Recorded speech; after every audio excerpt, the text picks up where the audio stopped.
यह समझना जरूरी है कि वास्तव में गुरु होता क्या है। सवाल यह है कि गुरु होता क्या है। गुरु का मतलब कोई उपदेश, सिद्धांत या विचारधारा नहीं है। इसका मतलब बस कृपा है।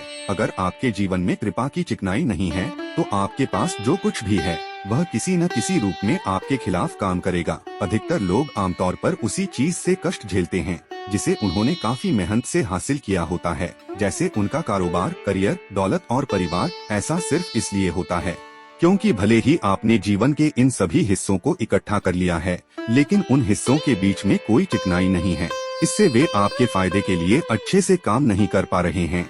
अगर कृपा न हो तो जिन चीजों को पाने के लिए आप कोशिश करते हैं वही आपके खिलाफ हो जाती हैं। गुरु पूर्णिमा सिर्फ एक प्रतीक नहीं है। इस दिन पृथ्वी पर जो होता है उसकी वजह से भी इसका महत्व है। ग्रीष्म संक्रांति के बाद पहली पूर्णिमा गुरु पूर्णिमा के रूप में मनाई जाती है। इसी दिन आदियोगी आदिगुरु बन गए थे।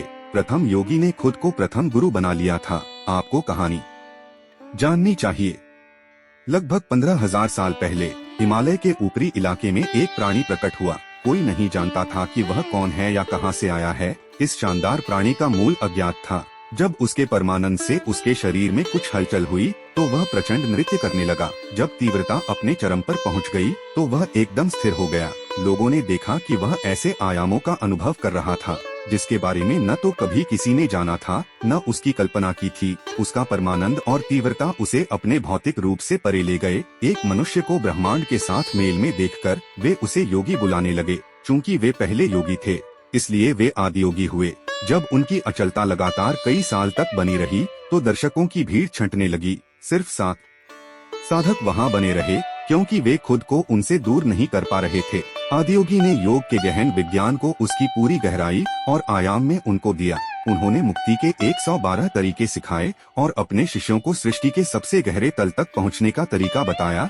योग की इस शानदार अवस्था में सृजित और असृजित के कई रहस्य उनकी जटाओं पर उतर आए।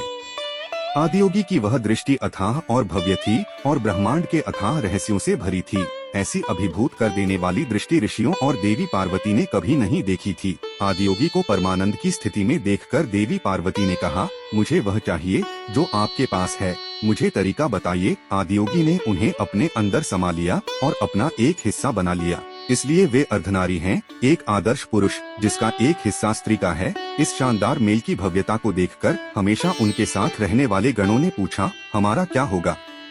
आदियोगी बोले, बस मुझे पी लो, जिसने उन्हें मदमत्त जीवों में बदल दिया। 7 ऋषि जिन्हें सप्तऋषि कहा गया, योग के पवित्र विज्ञान को उसके सभी रूपों में दुनिया की मानव आबादी तक ले गए, जिसने सभ्यताओं को पैदा किया। यह शानदार प्राणी अतीत का नहीं है बल्कि मानव जाति का भविष्य है, जो मानवता को उतार चढ़ाव के मतिभ्रम से भीतरी परमानंद की ओर ले जा सकता है। बाबा जय गुरुदेव के वचन और भजन रोजाना सुनने के लिए गुरु के वचन चैनल को सब्सक्राइब करें, लाइक करें, शेयर करें।